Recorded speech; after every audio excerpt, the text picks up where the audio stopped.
Well, maybe. Let's start by closing my window for a moment so traffic noise won't be a problem. Traffic is great today. The corn is off the fields. It's raining, so it's much better. Anyway, let's start the video with zeroing in, zooming in, and having a look around a little bit. As usual, I apologize for my jerkiness. I don't mean being a jerk, I just mean, unsteady hands with the camera. So we're just going to zoom in. Again, you're seeing a lot of the warp and weft. I like that. Not everywhere, but in a lot of areas, being a brush painting, I don't want every square millimeter to be completely covered. I don't mind a bit of that stain showing through, or a bit of the underpainting showing through. And certainly I like the texture of the canvas to show through. So we go across there. Let's dip down into the foreground here. Don't worry, I'm going to back up in a minute. Don't forget that when I'm zoomed in on a painting, or even when I'm zoomed in and all you can see is the whole painting and not much else, that's not the distance from which people look at a painting. That's not normal conditions. Yes, for a tiny painting you'll typically stand closer, but for a large one you'll back up quite a bit, unless you're scrutinizing some of the work. But in general, what you're seeing is the general impression of the scene.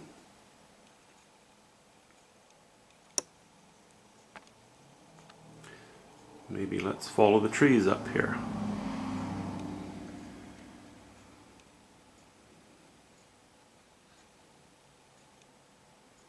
Kind of busy, but the value difference between the darker lines that break up the foliage and the foliage itself, it's not a great distance. So it wasn't as busy as I thought it would be. That sky I've pretty much left. I did add a little bit more light just softly on the distant hill there, and actually a little bit greener, going a little bit bluer with a little more white into the distance. It helps the value stand up between the distant hills there and these trees in the foreground. It just gave it a little more strength. So let's back up now to the painting in its entirety and a little bit of the surrounding area. There we go. See if I can tighten the screws on my stand here to keep the painting steady for a bit. Okay, now I'm going to wander over to the painting and just talk about it for a moment with my trusty number 8 pointer. I think it is. Anyway, yeah, so something that was in my mind early on was the sky, and I had this, what I thought was a visual hole at the time, sitting here. And I was very tempted to take something in the neighborhood of these values and just lay one stroke across there. A, to alleviate what I perceived as an emptiness, an area of emptiness here. And B, to connect this landmass with this landmass, because I had a little bit of the issue of this is a V, this is a V, this is a V. That goes up, this goes down. Just too many V's stacked on top of each one, the apex of each V, Sort of, too much of this. I needed something to oppose it. I thought, okay, fine, we're just going to leave that for the time being, because until I come close to completion on the painting, I'm not going to be sure whether I want that removed or not. Once everything else has been painted in, I've decided not to put anything in here, because that would really be more of a distraction from this area. Our most interesting area on the painting, our most articulated area in the painting. And this line already, that's up a little higher, serves to, connect everything with everything else, bridge any chasms that appear to be there. So I'm not worried about it. The water, I put in a couple of strokes here, as you can see. just because this to me was a visual whole, which wouldn't have been too bad, but I did want to connect the higher values here with the slightly higher values here as well. So that bridges those two areas without drawing a direct line, again an indicated line, because we have sort of a line of higher values bringing us around here. The trunks, I thought, you know, break this up enough that it connects everything. Loosely, okay? Loosely. Foreground, I just wanted to, as somebody pointed out, that was similar, it reminded him of A.J. Casson. And I love the way that he was from the Group of Seven, the Canadian group of artists. They were functioning, what, around the turn of the century, I guess. Well, a little later than that.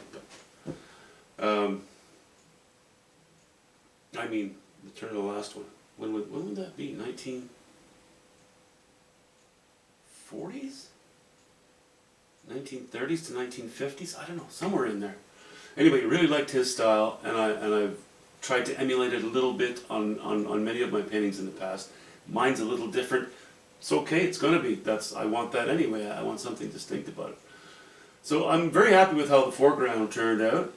I still, before I had painted, in the last video, I had not painted this, or this in. And I still was unsure. I was still tempted to lay a stroke of lighter gray across here. It was not until I drew this in, and I knew, by this point, I knew I wanted to connect this and this with a few strokes of light.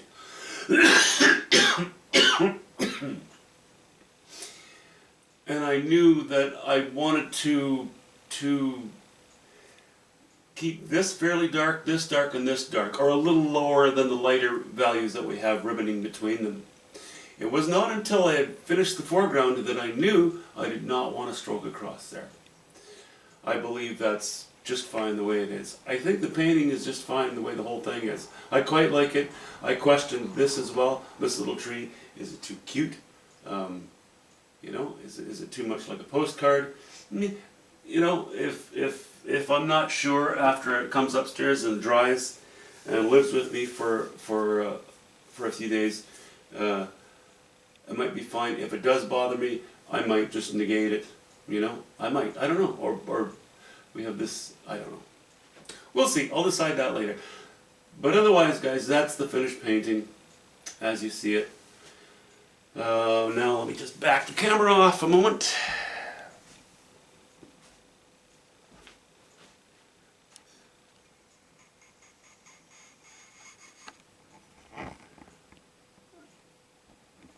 And we'll do this.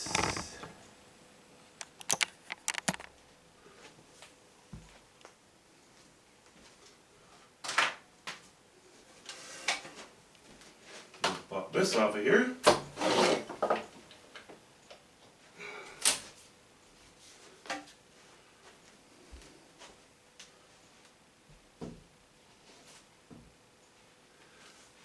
And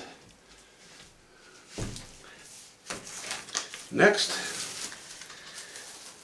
thing we're going to play with is, get the plastic off,